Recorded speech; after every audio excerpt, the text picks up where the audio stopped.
cautionary tale, with a litany of cannabis medical access and charter litigation history reveals about the present landscape for psychedelic investment in Canada.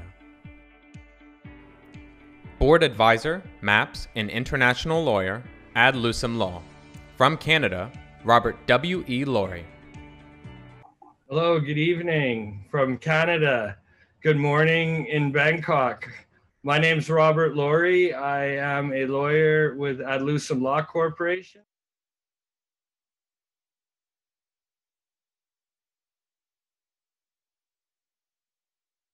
Initiative, psychedelic decriminalization and its impact on policy reform. Again, my name is Robert Laurie, and I'm the president of Ad Lucem Law Corporation in Vancouver, British Columbia, Canada. I'd just like to acknowledge and say thank you and gratitude to Mr. Jackie Ong and the CISW Summit team, the conference sponsors, admin support staff, and of course, participants and attendees. Who am I? Well, I'm a lawyer. As mentioned, I'm a member of the Law Society of British Columbia. I did my legal studies in England and qualified there as a solicitor, as well as in Canada. My firm is Ad Lucem Law Corporation. Ad Lucem means toward or to the light in Latin. We do work involving legal counsel and consultancy services in cannabis, psychedelics, and entheogenics law. The notable cases that I've been involved with range from psilocybin to cannabis, to obtaining the first dispensary temporary use permit. I'm a member of a number of cannabis and psychedelic boards, most notably MAPS Canada, which is the Multidisciplinary Association for Psychedelic Studies, to Heroic Hearts, Last Prisoner Project. And that gentleman at the bottom is Rex Weiler, co-founder of Greenpeace. I'm a director with the Ecuador Amazon Restoration Project Society. A few other endeavors, SPORE, McKenna Academy, and so on. Again, thank you for having me as a top speaker. So here we go, showing initiative, psychedelic decriminalization and its impact on policy reform. Well, where did we get to and how did we get from where we are today to where we're going? Well, a lot of this can be learned from cannabis. And what can be learned from cannabis? Well, in Canada, given that we're the first G7 federally legal country to legalize cannabis, we, through grassroots activism and advocacy and utilizing the charter, there was 15 to 18 years from the first Section 56 medical exemption for cannabis right through to 2018, with the passage of the Cannabis Act. And as you can see, the list of cases starting with R.V. Parker and ending with Allard, these cases involved grassroots initiative and patient medical access involving reasonable, dignified patient access. And from that, a number of charter challenges under Section 7 dealing with life, liberty, and security of the person was really the legal evolving force and machinery towards legalization, which in many ways, it sets a nice foundation for a brief comparative analysis with the concept of decriminalization. Again, this is the history of the litany of litigation of cannabis. And where's that getting us to with psychedelics? Well, the trends and observations we're seeing, we had legalization in the context of federal legalization in cannabis in Canada, but we're seeing south of the border a number of municipalities and cities, and more recently states, which I'll be going into, which have decriminalized. And, starting in Canada, our first Section 56 exemption for psilocybin happened in August 4th, actually. 4 medical patients were granted a medical exemption by the minister, and I was proud to be part of the TheraPsil litigation team, which we obtained the first medical exemption for psilocybin in Canada since 1974. effectively, that sure has given a medical exemption, but it hasn't done or provided anything with respect to a legal, traceable, trackable supply of psilocybin. And so ultimately, the evolution to legalization starts with either a decriminalized initiative or medical access. And how we got to legalization in Canada certainly was through the medical access, taking a page, of course, from the California initiatives. But of course, legalizing at a federal level versus a state level is what has given Canada, I would say, a slight edge and advantage internationally with cannabis. And we're seeing, a similar initiatives with psychedelics. But there are, of course, roadblocks to all of this under our food and drug regulations, in that regardless of this medical exemption, the law in the book states that psilocybin is a Part J restricted drug. And until the laws are amended, well, it's going to remain down to grassroots advocacy. So decriminalization, what is the difference between legalization and decriminalization? Well, legalization, let's take cannabis, is basically the process of removing all legal prohibitions against it, while decriminalization means the substance would remain illegal, but the legal system would not prosecute a person for possession under a specified amount. Now that's interesting, because in the case of cannabis legalization, there's actually more offenses now regarding cannabis than there were under the original Cannabis Act. But again, arguably, if cannabis had been decriminalized in cannabis before legalization, I don't know whether or not we would have had the same investment craze that we saw. Moving on to some instances of psychedelic initiatives. Well, in Canada, I was involved with e-petition E2534, which was a decriminalized nature petition calling on the full decriminalization of plant medicines. And well, we were successful with achieving nearly 15,000 signatures. And in August, the petition, which I helped draft, was read in the Canadian House of Commons by federal member of parliament, Paul Manley of the Green Party. Moving on, other initiatives, Colorado. Again, being that these were grassroots initiatives, Initiative 301 made Denver the first ever U.S. popular vote or city after a popular vote to effectively allow for personal use and possession. But again, on the books, decriminalization actually isn't a type of legalization. It's just a method of diverting folks out of the criminal justice system to make room for serious offenses. But again, that doesn't mean that this is legal and there's businesses that effectively can be trading and providing access to these substances until the law in the books is changed. Oakland and Santa Cruz, there was the decriminalized nature campaigns, and effectively the measures that were passed called for further research into the substances, and that rights effectively will be protected with respect to plant medicines. So that called for a full decriminalization, which means if you're caught with small amounts in possession, you'll most likely be diverted out of the criminal justice system. But again, it doesn't mean that there is a regulated industry that is legal that at the moment will come from this.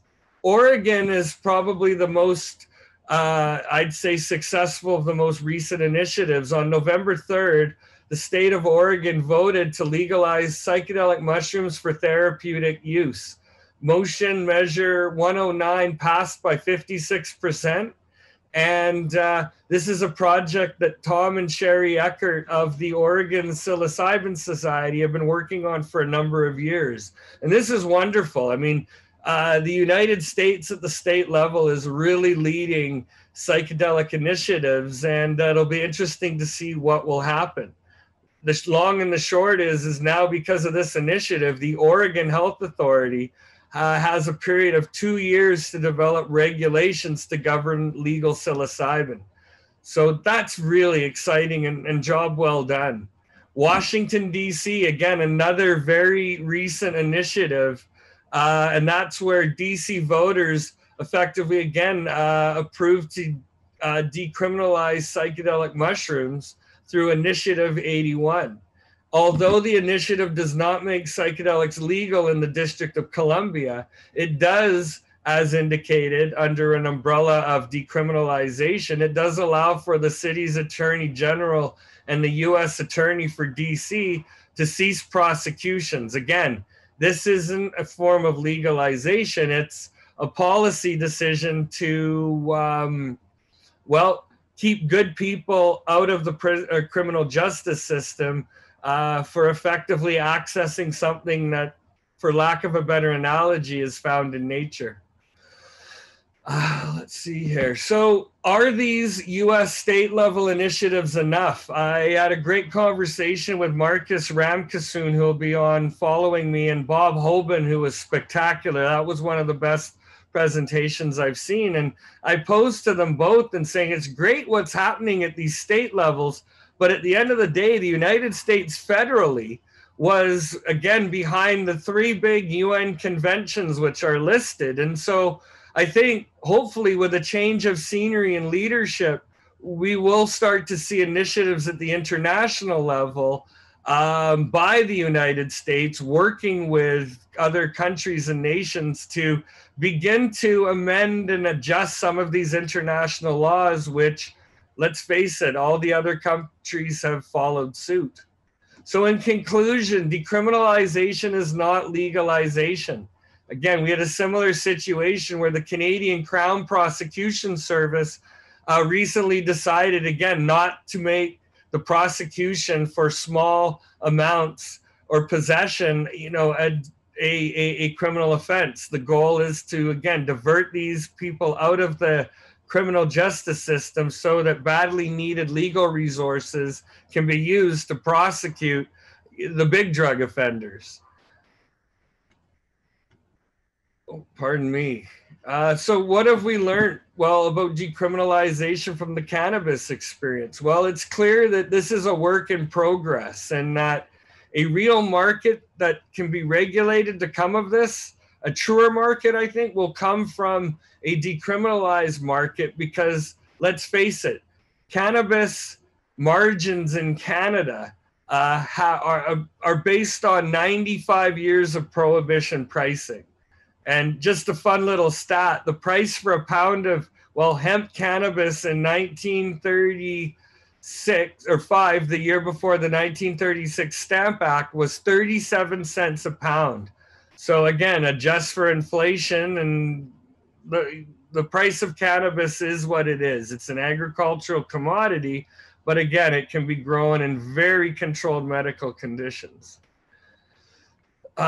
So closing remarks, what are the impact of these policy reforms? Well, MAPS Canada, who I'm very honored to be a board advisor, recently issued a statement and in context of the election. And the overwhelming victories with the examples provided demonstrate that there is a public rejection of the war on drugs, and that the embrace of psychedelic initiatives in Oregon, DC, and so on are clearing the way for scientific advances. So the impact on policy reform, let's go through them and we'll sum up, and hopefully there's some room for questions. This is a resounding win for drug reform. What this means is the decriminalization of drug possession. Drug possession is basically still the leading reason for arrest. That means that because of this, we're seeing or have seen people disproportionately criminalized. These recent initiatives are leading the way to a more evidence-based public health approach. Further, the impact on policy reform has led to clarity and initiatives to remove criminal penalties for drug use and expand the legal system for safe access. all of this great. And well, the first legal access to supervised psilocybin, I mean, these experiences will be independent of the FDA drug approval process. That's quite significant because presently the FDA has had the monopoly on this, and we're going to see some changes. And ultimately, what's wonderful about this is these initiatives are leading to where leaders are realizing that we need comprehensive drug education.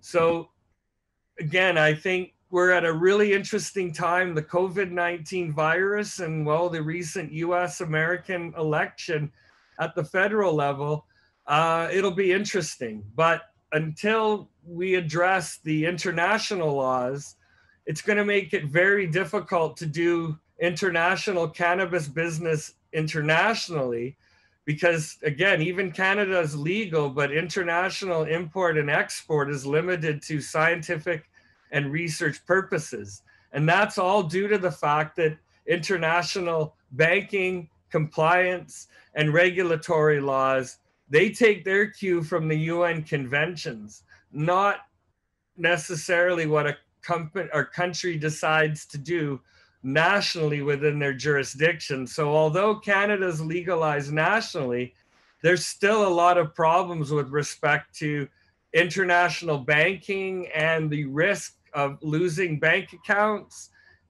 dealing with compliance, and at the end of the day, being able to offer a safe, traceable, trackable, controlled substance, which is regulated in a manner that, well, hopefully will enable more people to access substances, whether it's cannabis or psychedelic entheogenic plant medicines, because we're at a time where ultimately to keep denying the effectiveness of these medicines and the policies that are being shaped by these grassroots initiatives is a type of willful blindness and ignorance that in a post-COVID world, I think we're going to have to do better, and we're going to have to consider evidence-based approaches. And well, very proud to have been part of a number of these initiatives and advised, and hopefully we have some time for questions. And thank you again.